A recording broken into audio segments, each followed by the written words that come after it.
Hello children. In today's class we are going to discuss about units of time and speed, as well how to measure the speed. In the previous class we have discussed about how to measure the time, and today we will discuss about how to measure the speed. Before that we will discuss what are the units of time and speed. So the basic unit of time is a second, and the symbol to represent the second is S. Similarly, the larger units of time are minutes and hours. So this minutes and hours will be represented as MIN, and for hours H will be used. So why do we use the basic unit of time as second? Based on each and every second only the time will be calculated, right? 60 second comprises 1 minute and 60 minute comprises 1 hour. So based on these units only we will measure the time. And what about the basic unit of speed then? Since the speed is distance divided by time, usually what is the formula of speed that we have already discussed in the previous class, which is distance divided by time. That is the formula of speed. So the basic unit of speed is calculated using meter per second. So M by S. So what do you mean by the cm, which is meter? So normally the distance will be calculated based on the meter. Similarly, time will be calculated based on seconds. That's why meter per second. And often you can also express this speed in other forms like a meter per minute or kilometer per hour. So these are the other forms of expressing the units of speed. And one more thing you have to remember while expressing all the symbols of units, that you have to express only in the singular form. That is, you have to write all the units only in the singular form. For example, if we write 50 kilometer, usually we will write only as 50 kilometer and not as 50 kilometers. Or even when you are representing units, when you are representing the length of a line, you will represent it as 8 centimeter and not 8 centimeters. That is, with S you should not represent. Got it? You should represent all the units only in the singular form and not in the plural form. Then the different units of time are used depending on the need. For example, based on the need we can represent the different units of time they are saying here. So it is convenient to express your age in years rather than in days or hours. So why do we say so?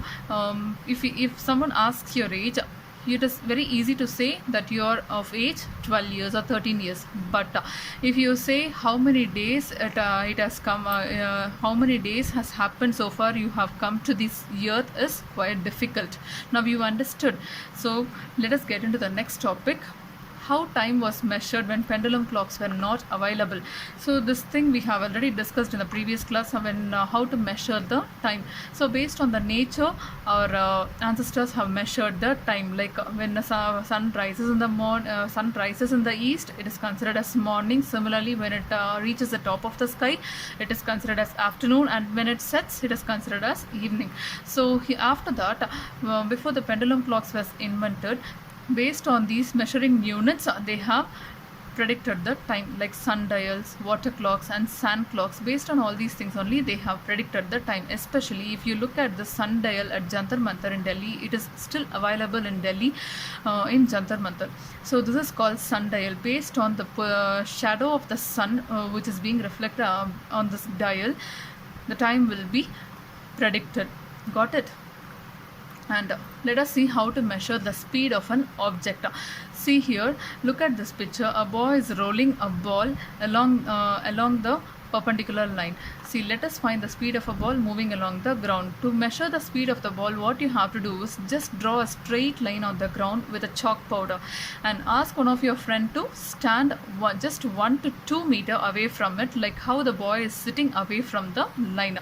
And now ask your friend to gently roll the ball along the ground in a direction perpendicular to the line. This line has been drawn in a horizontal position, but you have to roll the ball along that the ball has to cross this line. That is, in the middle of the line you have to roll the ball. Clear? And how you have to make a note of the distance. What you have to do here is just note the time at the moment the ball crosses the line. See here, the ball is crossing the line over here. So from this point, and when it comes to rest over here, see, the ball touches the line here, and once it comes to rest here, you have to make a note of this distance. Once you make a note of this distance, you have to make a note of the time, at what time from this line till the rest the ball has reached. So this is how you have to measure the speed of the object. I'll explain you in detail with the help of a table. See here, measure the distance between the point at which the ball crossed the line and the point where it comes to rest.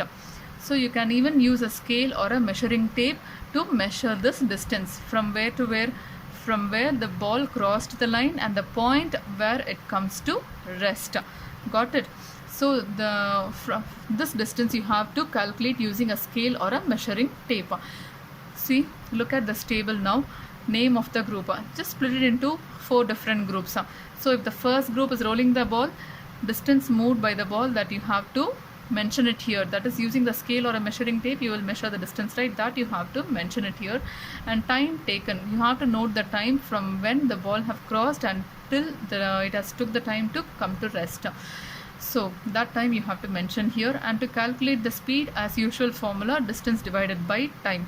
So using this formula you will calculate the speed of the ball. This is how you have to calculate for each and every group. Got it? And here let us compare the speeds of some living organisms. If you look at this table, so many different animals has been given here, and each and every animal speed has been given in this tabular column, and this speed has been calculated based on the formula, as usual speed formula. So falcon, its speed is 320 km per hour, and see how they have calculated the speed of a falcon.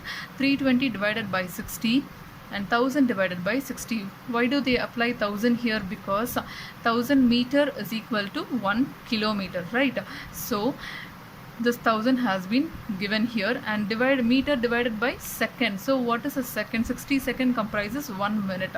That's why 60 has been given. So 320 divided by 60 and 1000 divided by 60. So when you divide this, you will get the speed of a falcon in meter per second. Similarly, you have to calculate the speed for cheetah, bluefish, rabbit, squirrel. So take this table as an activity and try to find out the speed of each and every animal in of their speed in meter per second instead of kilometer per hour.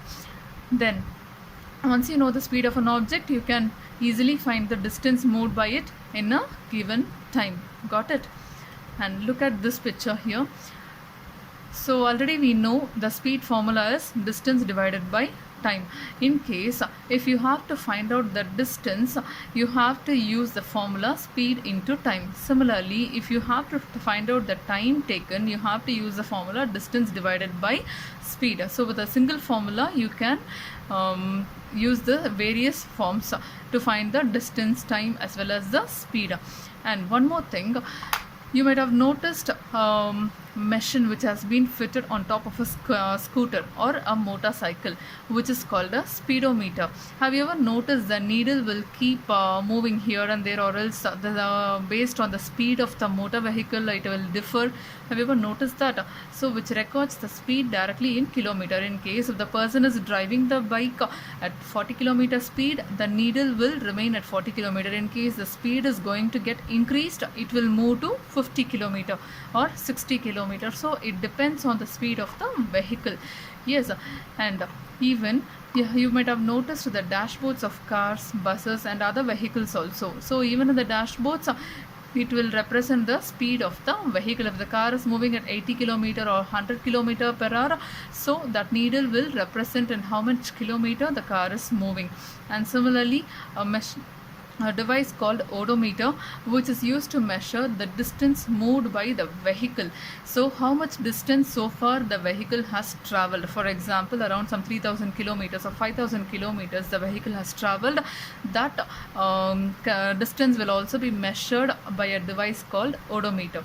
I hope you understood this class. So we'll look at other topics in the next class. Thank you, children.